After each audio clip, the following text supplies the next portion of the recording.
Ini adalah salah satu gambaran neraka bagi para pendosa tuh guys, di mana jutaan orang harus terus berlari di atas mesin berputar raksasa itu sebagai hukumannya. Karena kalau sampai mereka berhenti berlari, maka mereka akan hancur.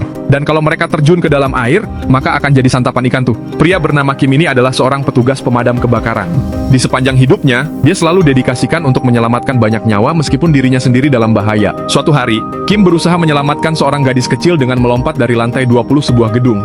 Tetapi talinya seketika putus dan dia pun jatuh ke tanah. Ajaibnya tidak terjadi cedera apa-apa pada Kim dan dia malah berhasil menyelamatkan nyawa gadis kecil itu. Tetapi ketika dia mendekati orang tua gadis itu untuk menanyakan keadaannya, mereka malah mengabaikannya tuh. Samar-samar terdengar seseorang memanggil namanya dan melihat dua orang asing tersenyum padanya. Dia segera berteriak pada dua orang itu untuk menjauh dari lokasi kebakaran itu. Tetapi kemudian dia melihat rekan-rekan kerjanya sedang mencoba menyelamatkan seorang pria yang tampak sama persis dengan dirinya. Kim tampak masih bingung dengan apa yang terjadi pada dirinya tuh. Dua orang itu kemudian mengatakan kepadanya bahwa mereka adalah malaikat penjaganya di akhirat dan akan membantunya melewati 7 ujian neraka. Karena pria itu meninggal saat melakukan pekerjaan yang mulia, maka itu akan mudah baginya. Tetapi sebelum Kim dapat mengerti semua itu, tiba-tiba dirinya melayang di udara dan tersedot ke sebuah portal raksasa. Dan akhirnya kini Kim pun telah berada di pengadilan akhirat. Sang ratu neraka pun menyambutnya dengan senyumannya, karena merasa bangga melihat kebaikan pria itu semasa hidup di dunia. Lalu dia bertanya kepada pria itu, "Mengapa kamu bekerja begitu keras?" Lalu Kim menjawab, "Kalau semua itu demi uang." Seketika senyum sang ratu pun menghilang tuh, karena di pengadilan akhirat menilai semua dengan uang adalah dosa besar.